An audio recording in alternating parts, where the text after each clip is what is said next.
Well, I guess you asked me to follow Scott talking up here because I may be the only person here that can. I kind of feel like the last fellow married Elizabeth Taylor standing up here. I know what I'm supposed to do here, but I don't really know how I'm going to make it interesting for you folks. I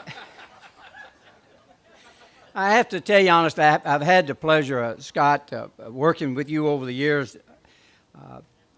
Scott likes to call me a warrior, but I remember giving him a picture over at the Capitol one day, a big thing, a picture of he and I on the front page of some newspaper somewhere, where I signed it from me to him, one warrior to another. I can tell you he has been a warrior for our industry. I want to thank you for that. You've been really, really good.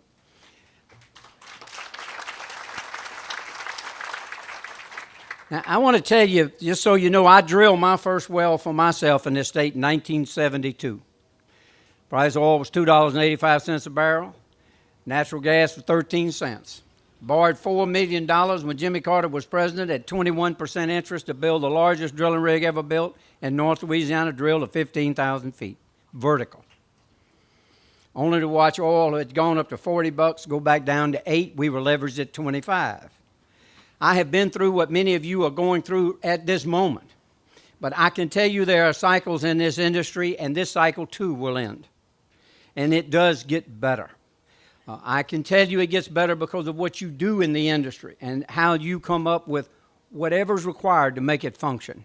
I know what it's like to smell that mud pit, and I know what it's like to sit in a room with a bunch of people who are really trying to figure it out, and they do, and they get it done.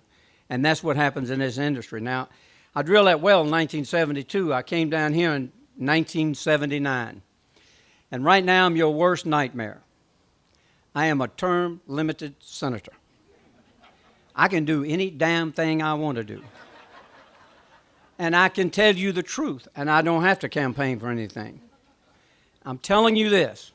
We live in a great state. We have a lot of things to be proud of. We've got a serious structural problem here, the way we handle things. We do. We've all but given away the ranch in this state. And that includes some of my friends in the industry. And we're going to have to make some changes to fix that. Right now, we're spending $32 billion a year in Louisiana. But the first $8 billion goes off into credits to some of my friends in business and industry. $10 billion of it is federal money I can't touch. There's another $10 billion in dedications I can't touch.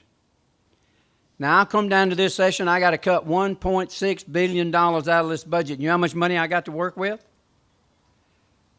$3 billion.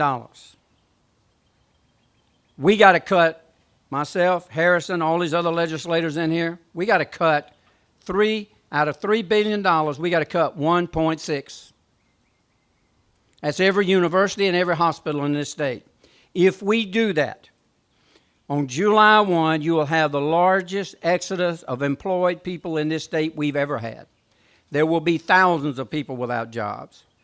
The universities will close, the med schools will close. That's where we are.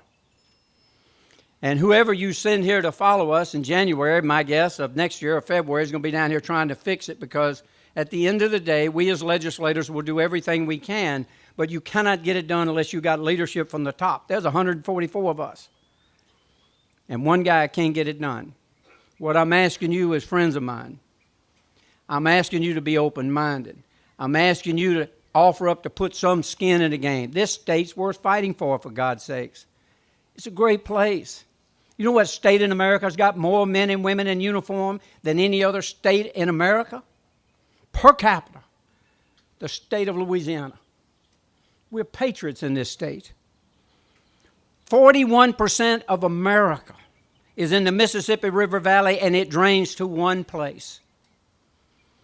It drains to one place, right here where you and I are sitting, right out there on that river. We are the lifeblood to America here, and it's time they stop treating us as stepchildren in this country. We have a lot to offer, and we have offered a lot and given a lot.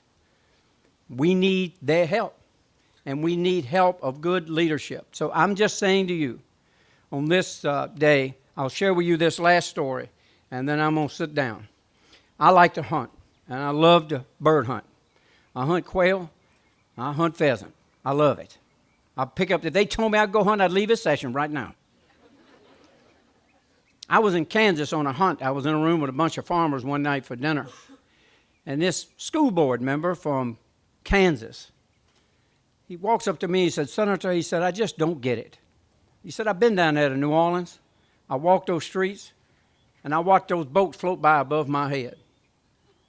I just don't get it. Why would anybody build a house down there, for God's sakes? And I looked at him, I said, sir, let me ask you, when I was walking in those fields out there in Kansas, I saw a lot of tractors and turbines and stuff moving around out there. Is it important those things move in Kansas? He said, oh, man, if these them combines, turbines, tractors, they not moving in Kansas, we ain't got nothing. I said, do you know where 85% of that crop you're growing in Kansas goes? It ends up in the mouth of the Mississippi in a place called New Orleans. So if you can figure out how to pick up New Orleans and move it to high ground so we can have a high ground house, we'll be glad to do that. But until then, without us, you ain't got nothing in Kansas. And that's a fact. It's all the way through the Mississippi River Valley. The whole nation depends upon us. I go over there to Florida and I look at all them tourists walking around over there, and people be over in hula skirts if it wasn't for oil and gas wells over here. They like to come over here and play around in our sandbox. They just don't want to play in their own. We delivered for America, and we can be proud of what we've done, and you can be proud of yourselves. I say, God bless you. Thank you very much.